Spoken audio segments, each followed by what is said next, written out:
और इस वक्त आपको सुनाते हैं देश के नाम राष्ट्रपति द्रौपदी मुर्मू का संबोधन गणतंत्र दिवस की पूर्व संध्या समिति की अध्यक्षता की और संविधान को अंतिम रूप देने में महत्वपूर्ण भूमिका निभाई। आज के दिन हमें संविधान का प्रारंभिक मसौदा तैयार करने वाले विधिवेत्ता श्री B.N. राव तथा अन्य विशेषज्ञों और अधिकारियों को भी स्मरण करना चाहिए जिन्होंने संविधान निर्माण में सहायता की थी। हमें इस बात का गर्व है कि उस संविधान सभा के सदस्यों ने भारत के सभी क्षेत्रों और समुदायों का प्रतिनिधित्व किया। संविधान निर्माण में सभा की 15 महिला सदस्यों ने भी योगदान दिया। संविधान में निहित आदर्शों ने निरंतर हमारे गणतंत्र को राह दिखाई है। इस अवधि के दौरान भारत एक गरीब ये सब घर से ही हैंडीक्राफ्ट का बिजनेस करके हर महीने लाखों कमाते हैं। आपको भी ये करना है, इनसे सीखना है तो फ्रीडम ऐप को अभी डाउनलोड कीजिए और निरक्षर राष्ट्र की स्थिति से आगे बढ़ते हुए विश्व मंच पर एक आत्मविश्वास से भरे राष्ट्र का स्थान ले चुका है। संविधान निर्माताओं की सामूहिक बुद्धिमत्ता से मिली मार्गदर्शन की बिना प्रगति संभव नहीं थी। बाबा साहेब आम्बेडकर और अन्य विभूतियों ने हमें एक मानचित्र तथा एक नैतिक आधार प्रदान किया।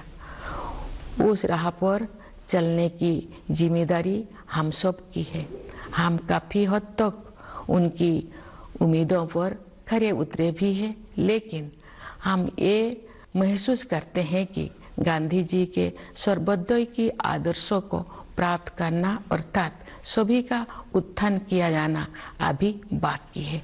फिर भी हमने सभी क्षेत्रों में उत्साहजनक प्रगति हासिल की है।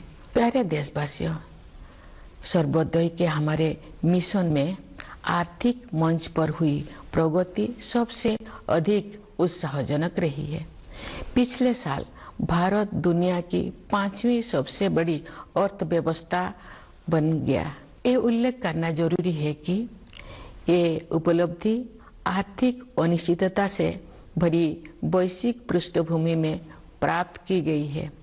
वैश्विक महामारी चौथे वर्ष में प्रवेश कर चुकी है और दुनिया के अधिकांश हिस्सों में आर्थिक विकास पर इसका प्रभाव पड़ रहा है।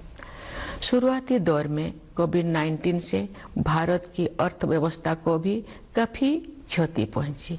फिर भी सक्षम नेतृत्व और प्रभावी संघर्षशीलता के बल पर हम शीघ्र ही मंदी से बाहर आ गए और अपनी विकास यात्रा को फिर से शुरू किया। अर्थव्यवस्था के अधिकांश क्षेत्र अब महामारी के प्रभाव से बाहर आ गया है। भारत सबसे तेजी से बढ़ते हुए बड़ी अर्थव्यवस्था में से एक है और सरकार द्वारा समय पर किए गए सक्रिय प्रयासों द्वारा ही संभव हो पाया है। इस संदर्भ में आत्मनिर्भर भारत अभियान के प्रति जन सामान्यों के बीच विशेष उत्साह देखा जा रहा है। इसके अलावा विभिन्न क्षेत्रों के लिए विशेष प्रोत्साहन योजनाएं भी लागू की गई है। ये बड़े ही संतोष के विषय है कि जो लोग हाशिए पर रह गए थे उनका भी योजनाओं और कार्यक्रम में समावेश किया गया है तथा कठिनाई में उनकी मदद की गई है। मार्च 2020 में घोषित प्रधानमंत्री गरीब कल्याण अन्न योजना पर अमल करते हुए सरकार ने उस समय गरीब परिवारों के लिए खाद्य सुरक्षा सुनिश्चित की जब हमारे देशवासी कोविड-19 की महामारी के कारण अकस्मात उत्पन्न हुए आर्थिक व्यवधान का सामना कर रहे थे। इस सहायता की वजह से किसी को भी खाली पेट नहीं सोना पड़ा। गरीब परिवारों के हित को सर्वोपरि रखते हुए इस योजना की अवधि को बार बार बढ़ाया गया तथा लगभग 81 करोड़ देशवासी लाभान्वित होते रहे।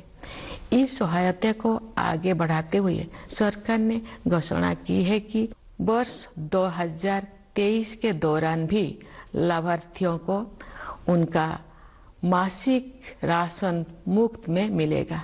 इस ऐतिहासिक कदम से सरकार ने कमजोर वर्गों को आर्थिक विकास में शामिल करने के साथ साथ उनकी देखभाल की जिम्मेदारी भी ली है। हमारे अर्थव्यवस्था का आधार सुदृढ़ होने के कारण हम उपयोगी प्रयासों का सिलसिला शुरू करने और उसे आगे बढ़ाने में सक्षम हो सके।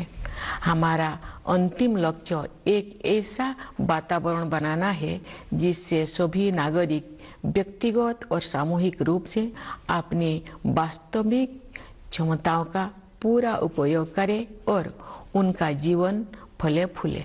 इस उद्देश्य की प्राप्ति के लिए शिक्षा ही आधारशिला तैयार करती है। इसीलिए राष्ट्रीय शिक्षा नीति में महत्वाकांक्षी परिवर्तन किए गए हैं। शिक्षा के दो प्रमुख उद्देश्य कहे जा सकते हैं। पहले आर्थिक और सामाजिक सशक्तिकरण और दूसरा सत्य की खोज। राष्ट्रीय शिक्षा नीति इन दोनों लक्ष्यों को